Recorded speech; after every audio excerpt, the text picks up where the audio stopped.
Have you ever wondered how some anime villains come so close to victory only to be thwarted by what seems like absurd plot armor?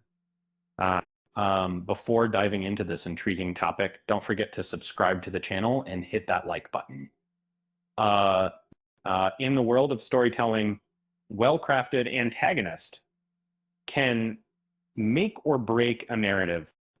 These villains are not just obstacles, they are often cunning and strategic, uh, pushing heroes to their limits, and yet sometimes their plans unravel due to the invisible hand of the plot, leading to their downfall.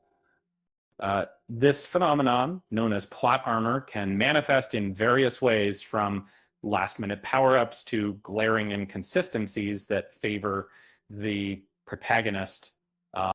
Take Light Yagami from Death Note, for instance. His vision of a crime-free world was meticulously planned, but his descent into darkness ultimately led to his demise. Uh, Viewers knew he would fall, yet his end felt satisfying, thanks to a series of fortunate events that allowed Nier to triumph.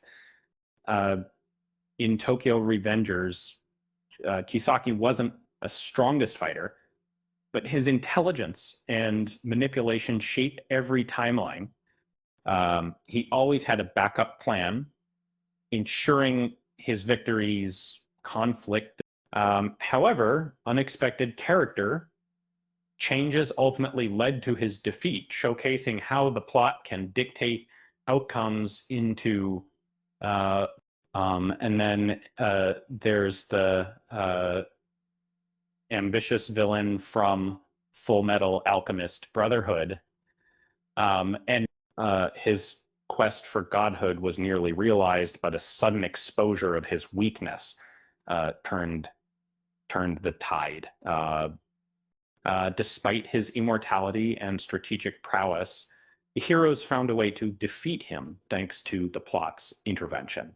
Shogo Makishima from Psycho Pass was another villain who nearly dismantled society.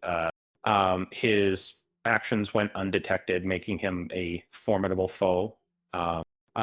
Yet his abrupt capture felt more like a narrative choice than a realistic conclusion, highlighting how plot armor can sideline even the most cunning plans. Madara Uchiha from Naruto Shippuden was a force to be reckoned with, manipulating events from the shadows.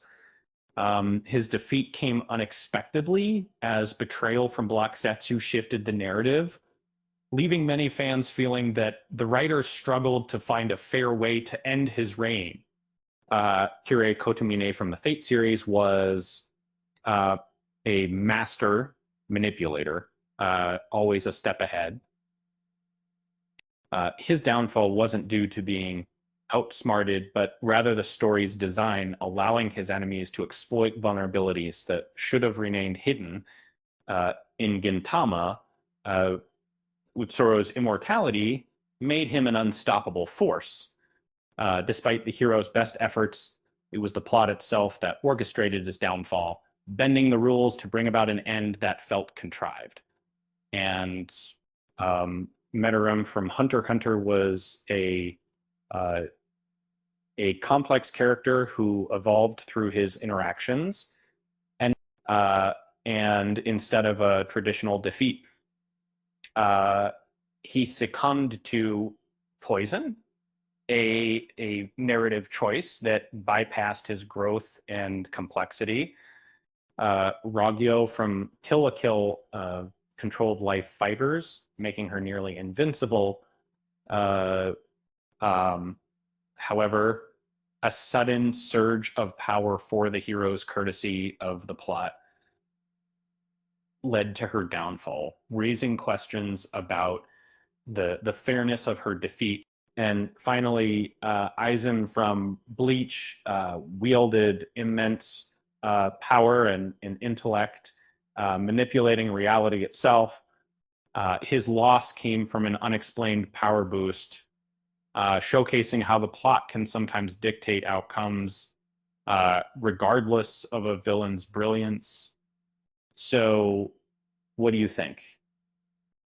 Is plot armor a necessary evil in storytelling, or does it undermine the villains we love to hate? After all, if villains can't win, what's the point of their elaborate plans? And with that said, thanks for watching, and until next time.